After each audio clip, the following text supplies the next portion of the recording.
¿Qué tal? Continuando con la presentación de los métodos de decisión, este video estará dedicado al método abreviado de tablas de verdad. Como su nombre bien lo determina, está muy relacionado con el procedimiento de las tablas de verdad y también toma en cuenta las combinaciones bajo las cuales los operadores lógicos toman determinados valores teniendo en cuenta los elementos que los componen. Insisto, está relacionado con el método de tablas de verdad, pero pues como tal es más abreviado, más simple, ¿no? Para tenerlo en cuenta ya hay por ahí hay dos videos ya relacionados con las tablas de verdad, sería conveniente revisarlos y entonces ya ver la relación que tienen. En esos videos se presentan las combinaciones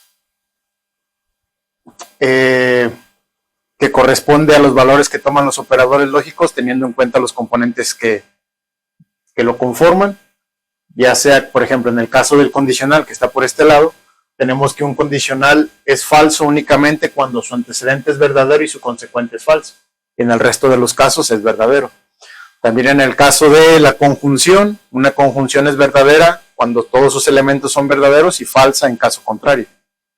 En el caso de la disyunción, una disyunción es falsa cuando sus elementos son falsos y basta con que alguno de esos elementos sea verdadero para que sea verdadero. En el caso de la negación, sabemos que lo que hace es que cambia el valor de verdad. Y en el caso del bicondicional, un bicondicional es verdadero cuando los elementos que lo componen tienen el mismo valor de verdad. Si tienen valores diferentes, su resultado será falso. Entonces, en este caso, nosotros ya también sabemos que todo argumento toma la forma de un condicional, en donde el conjunto de premisas tomará la posición del antecedente y la conclusión tomará la posición del consecuente. En este caso, vamos a resolver estos dos ejercicios. Por acá está ejercicio 1, ejercicio 2. Lo vamos a resolver teniendo en cuenta el método abreviado de tablas de verdad. Para ello, hay que tener presente la tabla de verdad del condicional. ¿Por qué? Porque establecimos o ya sabemos que todo argumento toma la forma de un condicional. ¿Y qué es lo que vamos a hacer? Nosotros vamos a suponer, vamos a partir del supuesto que la fórmula que vamos a estar trabajando con el ejercicio número 1, vamos a establecer que esa fórmula es falsa, es decir, que en el conectivo principal admite el valor de falsedad. Y es lo que vamos a hacer. Vamos a iniciar con eso. Vamos a establecer aquí el valor de falso. Ya sabemos que el 1 representa verdadero y el 0 representa falso. Entonces, es un condicional para que sea falso, tal como se establece aquí en el renglón número 2. Tenemos que su antecedente tiene que ser verdadero y su consecuente falso. Esto es, que todo el conjunto de premisas o el antecedente de este condicional, representado su conectivo principal con esta conjunción, tiene que ser verdadero. Y establecemos aquí, escribimos el valor de verdadero. Y su consecuente, en este caso, que es la conclusión del argumento que estamos trabajando, tiene que ser falso. Y establecemos ahí el valor de falso. Observemos que los valores se escriben debajo de cada uno de los operadores correspondientes o en todo caso también debajo de las variables proposicionales que aparezcan ahí. En este caso, bueno, lo que vamos a hacer es, suponiendo que es falso, vamos a asignar valores de tal manera que nosotros pudiéramos establecer los valores para cada una de las variables proposicionales que nos permitieran llegar al resultado de falso. Si nosotros, una vez que agregamos valores, no es posible hacer eso, nosotros entenderemos que entonces esta fórmula no admite la falsedad y por lo tanto tendrá que ser válida, ¿no? ¿Por qué? Porque si realizáramos su tabla de verdad sería una tautología. Es decir, no habría ningún renglón, ninguna combinación de valores que en el conectivo principal admitiera la falsedad. Entonces vamos a estar trabajando. Tenemos que en este caso la conclusión corresponde a un condicional y nosotros tenemos que debe tener el valor de falso. Vamos a la tabla de verdad del condicional y tenemos que la única combinación de valores para que un condicional sea falso es antecedente verdadero y consecuente falso.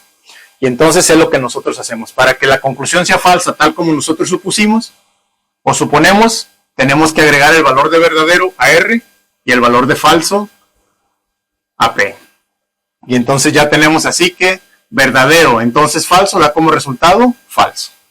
Y ahí ya estamos agregando valores para ver si realmente esta fórmula admite la falsedad. Una vez que nosotros ya conocemos el valor que debe tener la variable proposicional R y la variable proposicional P, escribimos los valores cada vez que aparezca la correspondiente variable en la fórmula. Tenemos que R tiene el valor de verdadero, entonces aquí será R. P tiene el valor de falso, entonces cada que aparezca P vamos a escribir falso. Aquí está falso. Muy bien. Ahora, tenemos que el conectivo principal del antecedente es una conjunción. Y nosotros debemos tener al final, suponiendo que la fórmula admita la falsedad, que todo el antecedente sea verdadero. En este caso, como se trata de una conjunción, para que una conjunción sea verdadera, todos los elementos que la componen tienen que ser verdaderos para que se cumpla esto. Por lo cual, el antecedente tiene aquí dos elementos, o dos fórmulas constituyentes, que en este caso es esta que es un condicional y esta que es una proposición simple, ¿no? Entonces, para que sea verdadera la conjunción, ambos elementos tienen que ser verdaderos. En este caso, Q debe tener el valor de verdadero. Y entonces ya se cumple que uno de los elementos es verdadero. Ahora, cada que aparezca Q, pues entonces vamos a agregar el valor que le corresponde de verdadero. Y así vemos cuál es el valor que obtenemos. Este conjunto de la derecha ya tiene el valor de verdadero. Ahora vamos con este lado. Tenemos en esta agrupación que corresponde a un condicional y vemos que verdadero, entonces verdadero, que es el renglón número 1 de la tabla de verdad, da como resultado verdadero. Y ahora con este valor nos determinará el valor del condicional. Tenemos que un condicional con antecedente falso y consecuente verdadero, renglón número 3, antecedente falso y consecuente verdadero, da como resultado verdadero. Entonces escribimos aquí el valor. Y ahora vemos verdadero y verdadero da como resultado verdadero, ¿no? Bueno, ya logramos que este conjunto también sea verdadero y ya tenemos este conjunto que es verdadero. Verdadero y verdadero da como resultado verdadero, una conjunción verdadera, ¿no? Aquí vamos. Y ahora, este corresponde al valor de todo el antecedente. Y tenemos que acá tenemos el valor del consecuente. Dado que es un condicional, tenemos verdadero, entonces falso, que corresponde al segundo renglón del condicional. Verdadero, entonces falso, da como resultado falso. Y aquí tenemos que se cumple nuestro supuesto de que esta fórmula admite la falsedad. Como nosotros partimos del supuesto de que admite la falsedad y comenzamos a determinar valores para ver si podemos llegar a efectivamente que admite la falsedad, y si se dio el caso, entonces ¿qué significa? Significa que este argumento es inválido, porque si nosotros le realizáramos una tabla de verdad, en al menos uno de sus renglones o de sus combinaciones de valores, en el conectivo principal, que es el condicional, admitirá el valor de falso, ¿no? Entonces este argumento será inválido.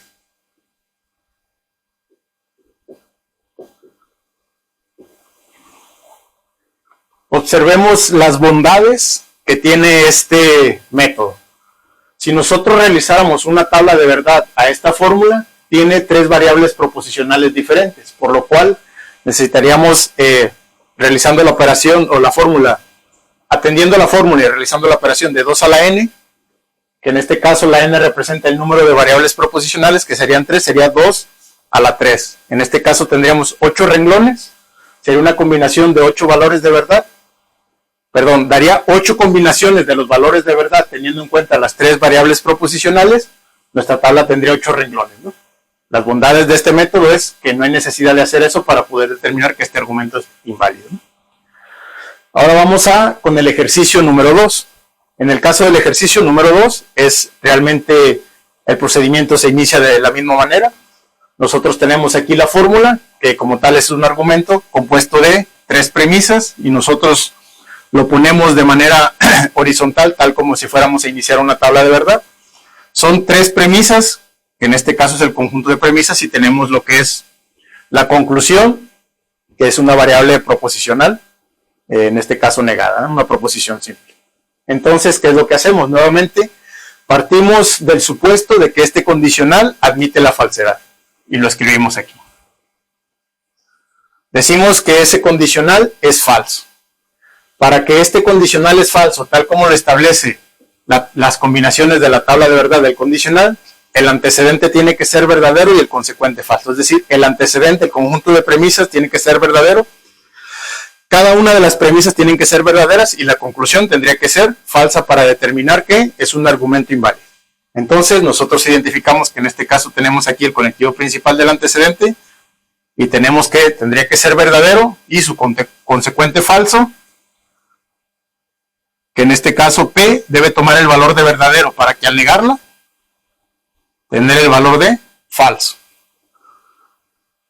Para que la negación de P sea falsa, P debe tomar el valor de verdadero, porque recordemos que la negación lo que hace es que cambia nada más el valor de verdad. Y nosotros necesitamos que la negación sea falsa, por lo cual P tendrá que ser verdadero. Entonces ya tenemos los valores de P, ya sabemos que P es verdadero. Cada vez que aparezca P vamos a agregar ese valor de verdadero. ¿Sí? Vamos a trabajar con el antecedente con este lado. ¿Por qué con este lado? Porque aquí ya tenemos el valor de P. Y al negarla, P es verdadero, pero al negarla toma el valor de falso. ¿Y qué es lo que sabemos? Nosotros sabemos que un condicional que tiene consecuente falso puede tener, si el antecedente es verdadero y consecuente falso, sería falso el condicional.